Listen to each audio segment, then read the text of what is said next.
Hey, welcome to the Revolve Recap. My name is David McCumber, and this is my co-host, Billy. The kid. Billy the kid. Wild Bill. Really? Wow. Yeah. Did anyone call you that when you were a kid? Billy the kid? No, like Wild Davy Crockett Bill was the thing all the time. Yeah.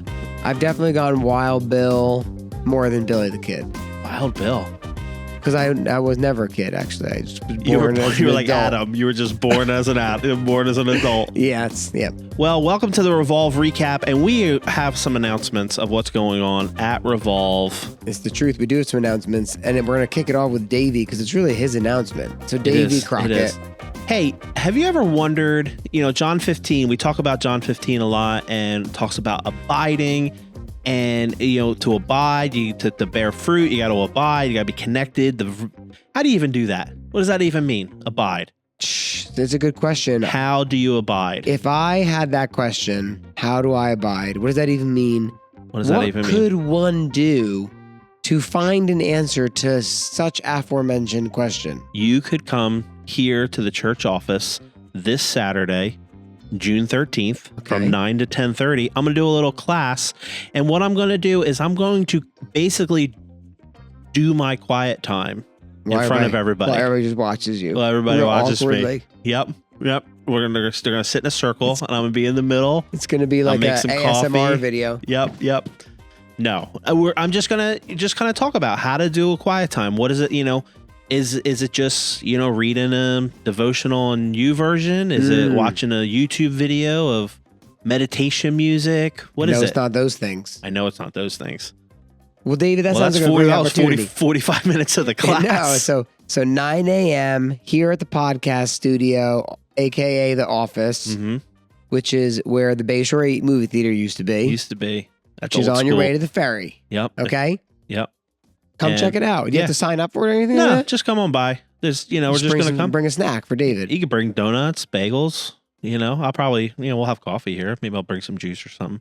Sure. But it's a whole series. We're gonna do a whole series this summer of just how to be a disciple who makes disciples.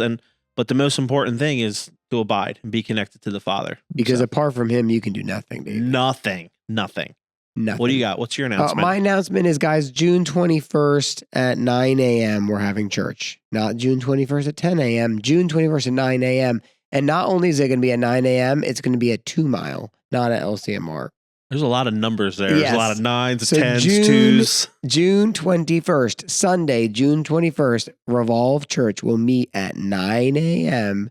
at 2 Mile Landing because we got kicked out of the LCMR for that Sunday. So 9 a.m., 2 Mile, June 21st. Be there or be square. I'm preaching on Antichrists. It would be really cool if we were kicked out for like a cool reason. They were like, you got kicked out because your quotad was too funny. You're just too holy, and China's not happy about it. China. I don't know. So mad. All right. So what did you say? Did you just talk about a quotad? I did. I said maybe we'll get kicked out because our quotad was too awesome. What is a quotad? Quotad, question of the day. Do you quotad? I do, and I got a quotad for you. Did you think of that right there on the spot? Do you quotad? I do, and I got a quotad for you. And I got a quotad for you. Yeah. You are Eminem. I'm just spinning. You are Eminem. You were just spinning some rhymes. You were just spitting bars. I couldn't think of the phrase. All right. What's the question of the day? What do you got for me, Billy? For those of you, if this is your first time watching, question of the day is a surprise question that Billy asks me, and I tell him first thing that comes to my mind. David. You ready? Yeah.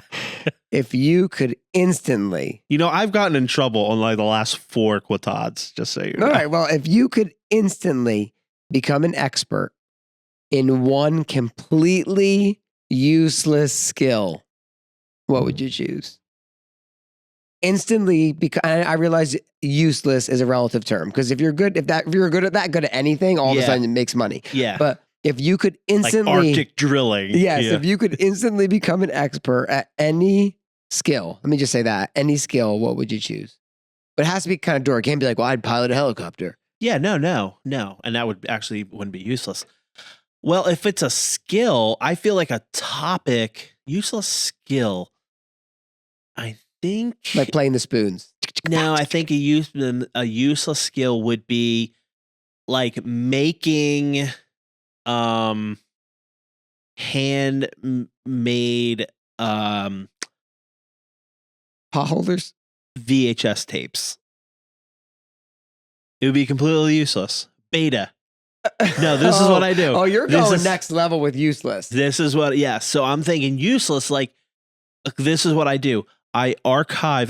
My expertise is I archive. Wait, this is what you would choose? This is what I do. I archive your gosh. TikTok stream and your YouTube stream onto beta tapes, which is pre-VHS. There's a majority of people don't even know what beta is, I'm sure. Wow. That would be my useless skill that I would do. But that's what you would actually choose? I mean, the question is, which would you choose? You would choose that. I would choose that because who else in the world's doing it? No one else is doing that. I mean, everyone's like, oh, let me take your beta wedding video and edit it for YouTube. No, my skill is I take videos off YouTube and put them on beta videotapes. Wait, I'm just mesmerized by the fact that this is the thing you chose.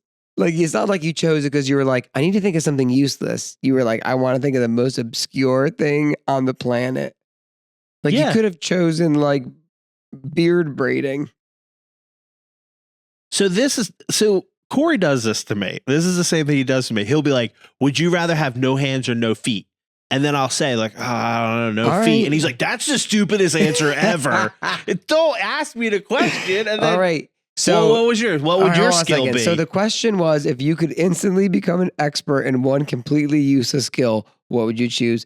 David has chosen archiving TikToks or YouTube on beta tapes that no one can watch. That's his. I don't know how that's even a skill. Is that a skill? Wow. I am mesmerized. I'm mesmerized by this. What's your skill? The first thing that came to my head was chainsaw carving, but now I feel like I guess that's useful. Yeah, I mean, you can make money with that. You can make like a bear and like put it out in front of a restaurant. Like, you know, you could carve like a big tuna and put it in front of a fish restaurant. Yeah, I guess chainsaw carving. That would be a skill I'd love to have. I actually have like a 4-foot stump in my backyard. I was an expert stone stacker. Like the people that do it by the rivers and stuff? Yeah, but I was like the best you'd ever seen. I kind of heard that's bad for the environment. There's like a guy on YouTube that goes and kicks Why are you judging me? You're like Corey over here. He kicks him over. Kicks him over.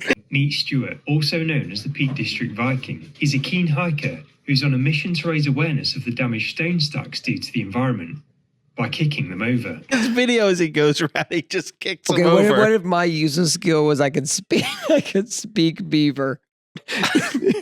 And like the beavers are coming up back, and then they would like do my bidding.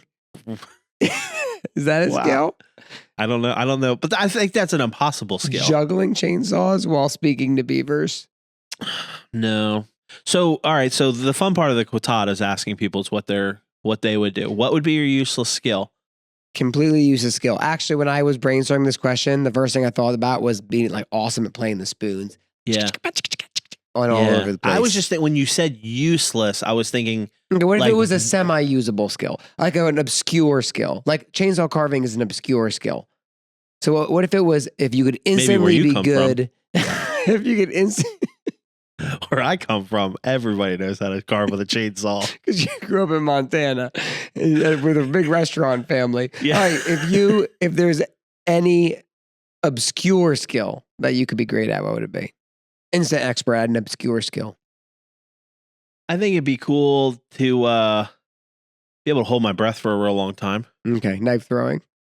Knife throwing. You already kind of good at knife. No. I mean like to throw right now. Kill that squirrel. Oh, I'm kind of jealous of that. That's a good one. You know what I mean? That's a good one. Just like out of an action movie. You know what I mean? Crocodile Dundee. Yeah. What are the chances of getting out of here with that jacket? Yeah. Better than average. Yeah. I wasn't allowed to watch that movie. My parents. Well, it's a dangerous movie loved me. if you're a crocodile. For a crocodile. All right. So what's your useless skill? You know, we were hanging out with, this isn't a useless skill, with Chris Amaker. He made a Hand drill. Made a fire with his hand, and he like rubbed the two sticks together and started a fire. He did. Oh, no, but he rubbed the stick and I think this was your impression. Well, I was going to make it. I was going to do the thing that he does with his hand. Yeah, you kind of rock your hands like that. But some people listen on Spotify. They don't have a video. Yeah, you know. Well, those people should get a video, so they can't see it. But I mean, that's actually a really good skill, especially after the apocalypse. Yeah, we're all like, nuclear fallout. We all gotta like stay warm.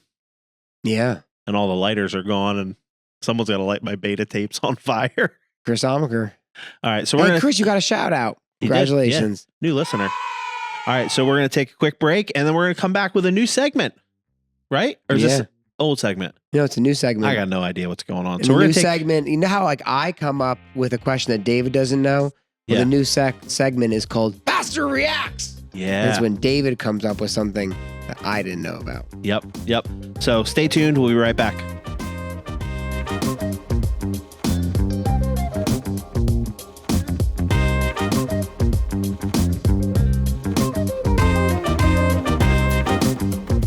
All right, welcome back, ladies and gentlemen, to Pastor Reacts. Pastor Reacts. Now, this is kind of a fun new segment that we're doing, so you could look at, because people in the workplace, when they gather around the water cooler, they talk about current events. So I looked up a headline on the interweb news outlet.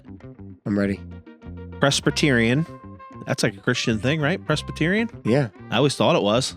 Presbyterian Church. Okay. That sounds Christian, right? Yeah, okay. churchies. They face revolt. Oh, like pitchforks? They were facing revolt after proposing clergy, which would be like a pastor, right? Mm-hmm. Must be in monogamous relationships. Now, monogamous, for those of you who don't know, is... Can't sleep around. You have to have one partner. Presbyterian Church faces revolt after proposing clergy must be in monogamous relationships. Wait, they're facing revolt after suggesting your pastor should only have one spouse. Must be, yeah. So that would basically be like the elders told Bill, you have to stay married to Gina. And then people were like, no, not even just married, because monogamous, in other words, is like, just relationship. In other words, you can't have like 3 honeys on the side.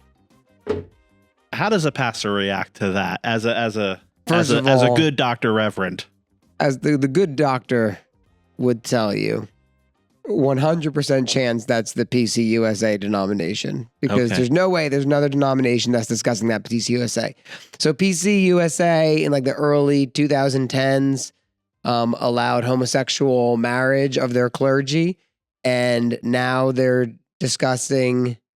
So that sounds like they want to put a limit. A limit. They were like, whoa, you can only have one wife. And you can't have 3 honeys. But now the people have become so accustomed to a liberal church that their congregants, who are more progressive than the clergy, are like, this is unbelievable. Yeah. That's general idea. Yeah. So this is why it's basically the book of Titus. This is basically the most predictable thing on the planet. And this is like, you're proving the slippery slope argument, which is what all of us conservative people have been saying for years. And I've said this so many times. It's like, as soon as you allow this is going to happen. This is going to happen. This is going to happen. And so you voted on homosexual marriage as your clergy can be in homosexual relationships. And now the next step down the ladder is, why not let your pastors sleep around with people? Yeah. And so it's like, well, what's next? You're going to vote on pedophilia, like bestiality, like all of the different steps down the ladder of degradation, because you removed the governor. And and it's like, homosexual marriage wasn't even this is actually it's called Pastor Rants, this section. It's not even that homosexual marriage was the primary issue. The issue was that the PCUSA church, they rejected the authority of Scripture however many years ago. And so now they continue to vote on things as the culture shifts. And so now that promiscuity is becoming more culturally accepted, now all of a sudden, instead of letting the Bible determine what is good and right and true, they're letting culture determine. And that's why they're in the situation. So I had this whole conversation with a guy a couple of years ago when their denomination was voting on homosexual marriage. And I said to him, he said, well, we're debating this. And I said, you're not debating homosexual marriage. You're debating whether or not the Bible is authoritative in your church. Yes. That was going to be my follow-up statement. Oh, got another one? No, that was going to be my follow-up statement was the issue isn't what they're voting on. The issue is they're not following the Bible and they're not saying the Bible is the authoritative word of God. There's no way you could read the Bible and even remotely argue that your elder should be allowed to sleep around. Yeah. Well, and the proof is that would have come out 1,000 years ago, but it's just because culture. But isn't that truth though in the Bible? Like you look at Titus, you look at Corinthians, it's Paul arguing with the culture. Yeah. He's like, just because the cultures of the Cretans say it's okay to lie and be lazy and all that, like, no, we need to continue to preach the Bible. I mean, that's what the Bible knowledge. Most of the New Testament letters are fight against culture, even with, I want to say castration, wrong word. Circumcision. I mean, even that was a cultural thing that they were arguing. Yeah. So it's an argument as old as time. Well, when you think about what it says in Titus 1, which Revolve read today. It says, Paul says, knowledge which accords with godliness. Yeah. And so like the knowledge of God, he says, he prays for their faith, for their hope, and for their knowledge which accords with godliness. And so your knowledge of the gospel and your knowledge of God is supposed to lead not to, a complete lack of self-control where you sleep with whatever you want and you do whatever you want. Your knowledge of God and truth should lead you to self-control and godliness and becoming more like Christ, not to debauchery. Yep. And so if your knowledge of God is leading you into sin, something wrong with your knowledge. Yeah. Yep. So that's Pastor Reacts. Here's the thing. If you have something that you want Pastor to react to, you got to come to me. Yeah, you got to tell David. Because it's got to be a surprise where we just want to get a snap judgment. So it could be a story. Yeah. Could be a news. Could be maybe you have a collection of beta tapes and you're like, what do I do with all these beta tapes? And we got to ask Pastor. Make it juicy. Yeah. So Pastor Reacts, new segment. We're going to try it out. We're going to take it for a spin for a couple weeks, see how the people like it. But so we got to think of a good tag for it. Pastor Reacts. That sounds a lot like mailbag. How come every segment is just you just getting stiff in the face? Well, going, I feel like those reaction videos on YouTube, the guy's always like, "Oh yeah," you know what I mean? Yeah. Shock, all disbelief. Right. So we got to do. So we have to get Pastor Reacts like a theme song. No, I think Pastor Reacts, it needs to be more about you and I making that face. So it's like, next time for Pastor Reacts. Oh, that was it. Let's do that again. That'll be the thumbnail and I'll screenshot it. Pastor Reacts. There it is. There's the thumbnail. All right, ladies and gentlemen, we're going to take a quick little 10-second break so you can just, stretch your back out, stretch your neck around. Oh, man. And then we're going to come back and we're going to chew on this. What we're going to be chewing on.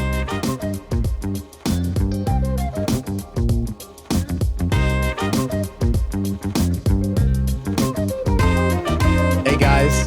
Hey, Billy. Welcome back. Wild Bill. Wild Bill says, welcome back. Now, listen here. Yep.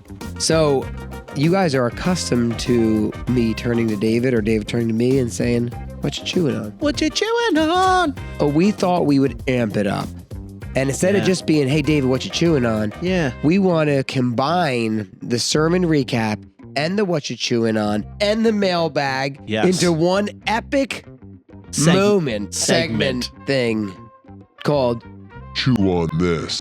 Chew on this. Something that we want you to chew on as it relates to the sermon. Yeah. Yep.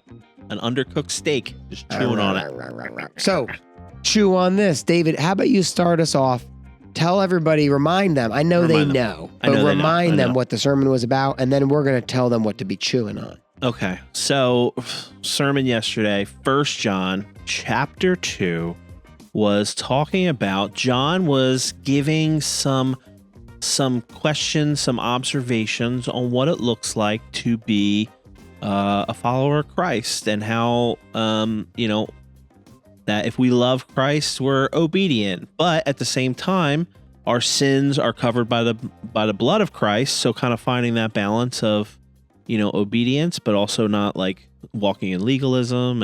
And I would say that was kind of like my big takeaway. Talked about brotherly love, loving one another. And yeah, I is mean, there anything else that I missed? DC Talk says we all want to be loved. We all want to be loved. Yeah, so the idea being is John is giving a series of tests, not tests of salvation, but a series of evidence of salvation. Evidence, that's a good word. And one of the evidences, one of the signs of life, as it were, is you love God and you love your brothers and sisters. Yep. And if you don't love your brothers and sisters, there might be something wrong with your spiritual ticker. Spiritual ticker at your heart. Yep. And I love the question at the end when you said, do you know about God or do you know God? I don't know. Did you say Christ, God? What did you? I don't remember exactly what you said. I don't have my notes right in front of me. I said Jesus. Yeah, but that was kind of the big thing that I was chewing on.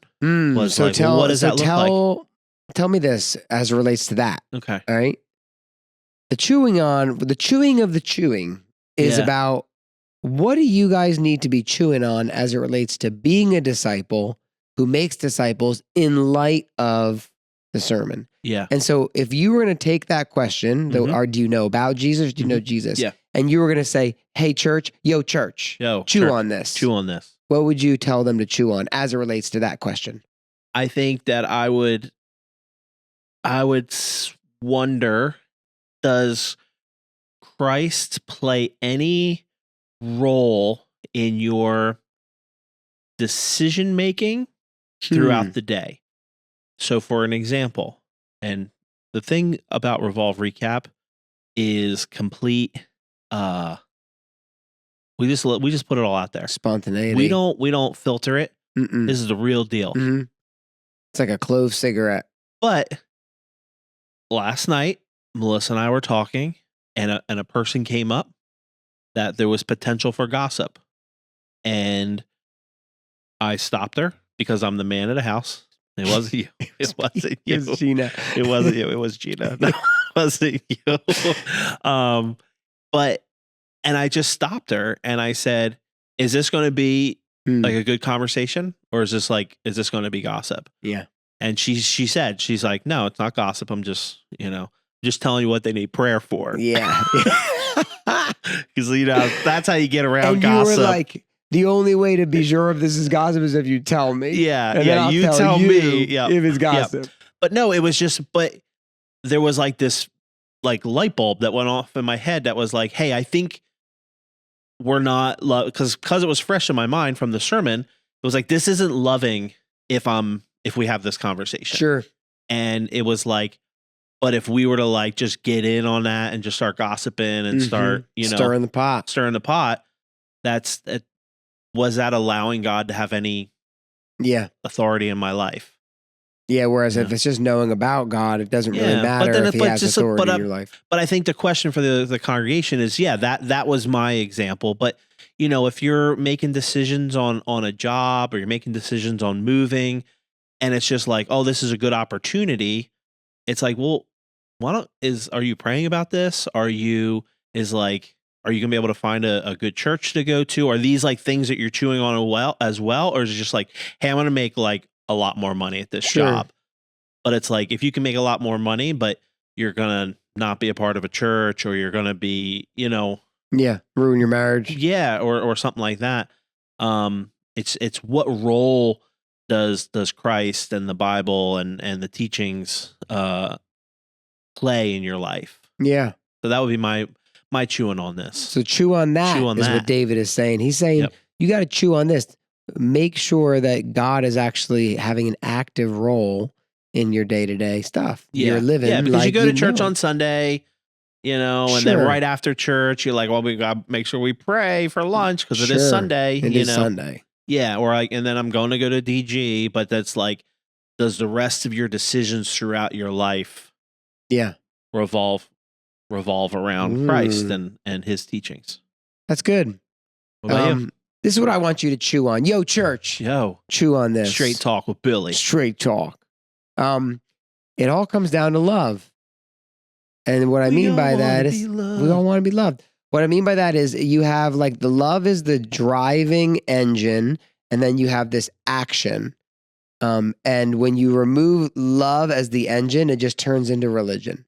So, for example, like having a quiet time, if you're just doing it to have a quiet time, that's religion. If it's driven by love, I want to know God more, and I want to abide in his love, experience his love. Now the love is driving the action. It's kind of like being like, well, I have to buy flowers for my wife. It's our anniversary, as opposed to, I love my wife. I'm going to buy her an anniversary gift. You know, that kind of idea. Or in our situation, I'm not going to gossip about that person because that's a bad thing. Yes. It's like, no, if I love that person, I want to lift them up, even if they're not around. And I want to honor Christ in the same process. Yeah. So loving God, growing in intimacy with God, going to David's Abide seminar because you want to learn how to do that, it should be driven by love. I want to love God. I want to experience his love for me, and therefore I want to grow in my quiet time and my abiding habits and my rhythms. Yep. And so I think that idea of having love be the driving force. And so when you think about what you do, think about everything you do in a given week that's like spiritual. It's like going to discipleship group or going to church. Are those religious things for you where you're like, I know I'm supposed to do this, or is it driven by a love for the body? Because Jesus summarizes love God, love your neighbor, but we could say it's like love God, love one another, and love your neighbor, which is really the triangle we talk about, up, in, and out. And so what I would tell people to chew on is look at the role love plays in your spiritual life. Like, is your quiet time driven by love for God? Is your desire to gather with other believers? Is it ritual? Or is it because you want to love them and you want to be loved? And then you think about the people around you. It's like you're supposed to love people by being nice to them and helping them, but sharing the gospel with them is if it's from a place of love, it's the most loving thing. When you share the gospel and it's not from a place of love, you just treat people like projects. Yeah. And then everybody knows it and it feels fake and forced. You know what I mean? Yep. What if you are a pastor and you're This is another married, reaction. you're monogamous, but you just want to love Too soon, PCUSA. PCUSA, get your crap together. Chew on this. Whoa. You know what I'm saying? You said the C word. I did say it. We're going to have to Chew on make this. this PG-13. Well, don't put it on YouTube Kids. All right. I won't put it on YouTube. You can't comment if you put it on YouTube that's Kids. true. I already tried that. Okay, so chew on this. What role does God play in your day-to-day? And then maybe the same thing, just kind of pushing it is the stuff you're doing, choosing not to gossip or having a quiet time, is it driven by love? Yeah. Yep. Driven by love. I like that. Yeah. So, all right. Well, so the last thing we're going to do, I don't know if you guys are like longtime Revolve recappers, you're like, this is weird. There's a lot of weird things happening. We're switching things up a little bit. But another thing, let us know how you like it or hate it. Actually, if you hate it, keep your feedback to yourself. No, let us know, but let us know in love. Yeah. Don't be like, you stink, and throw a tomato at me. That's not very loving. But you could say, I prefer the other way better. Yeah. Yeah. But Catalyze Cape May. Catalyze what we're closing with. We want to start closing with a little bit of vision casting because Catalyze Cape May, as we were reminded last week at the baptism, which was a blast. It was. Did we talk about that? Oh, that was last. We did talk about that. Yeah, we talked about it. Yeah, it was just kind of a highlight of the last few weeks for me, being able to hang out with everybody and then see the baptisms and we saw Matt today. Matt got his little Matt Pitts broken leg, broken ankle, broken foot. Well, we don't know what it is. Broken back. Not broken back.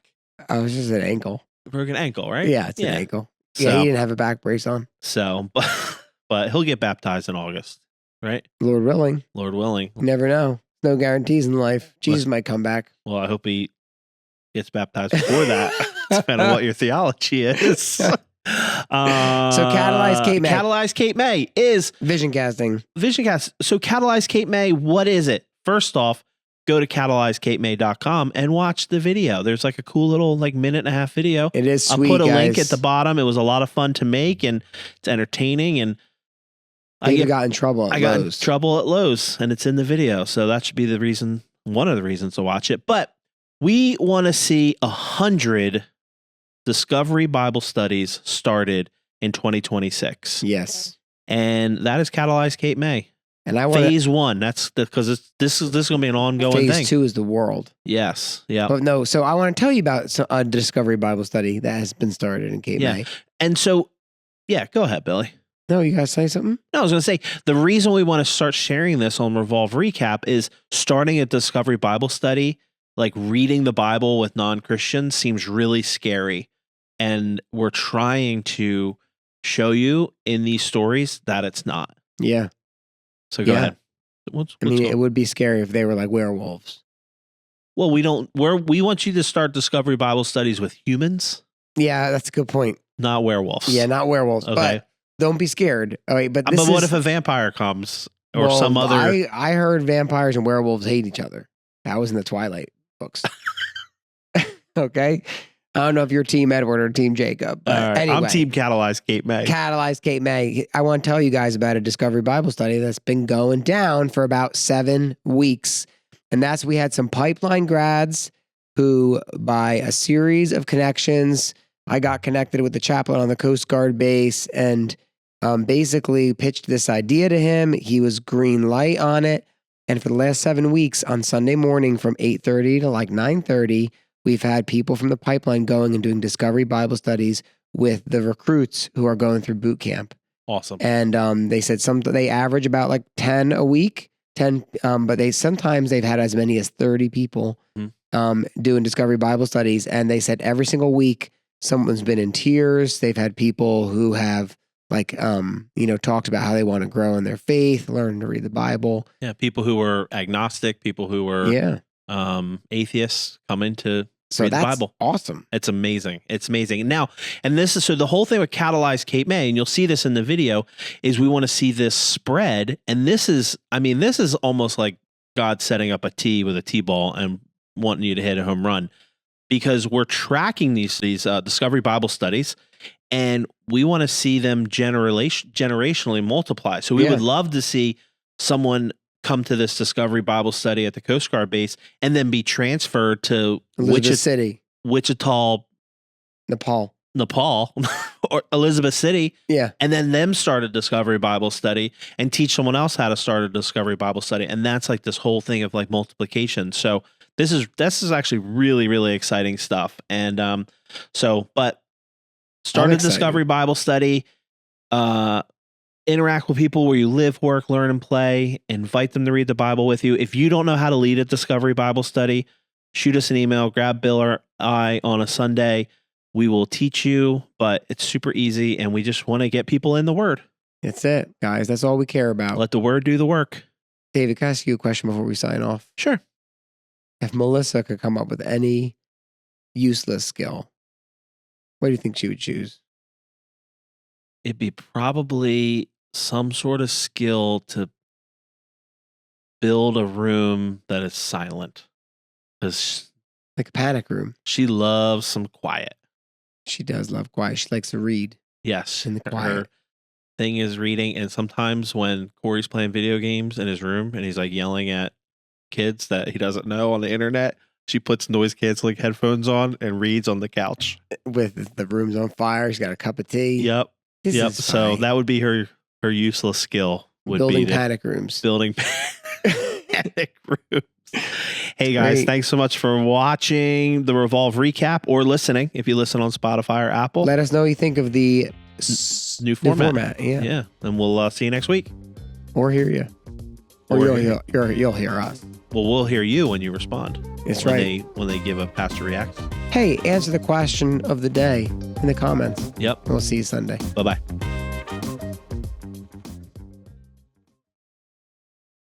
What if this year, hundreds of people in Cape May County who never knew Jesus encountered him for the very first time?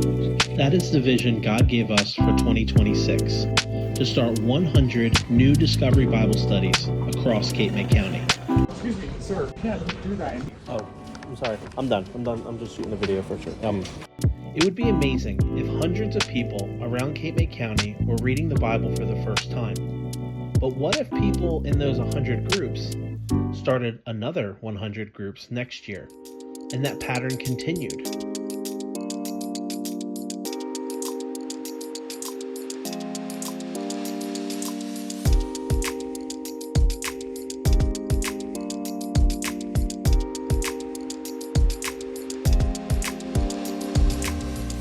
A movement starts slow.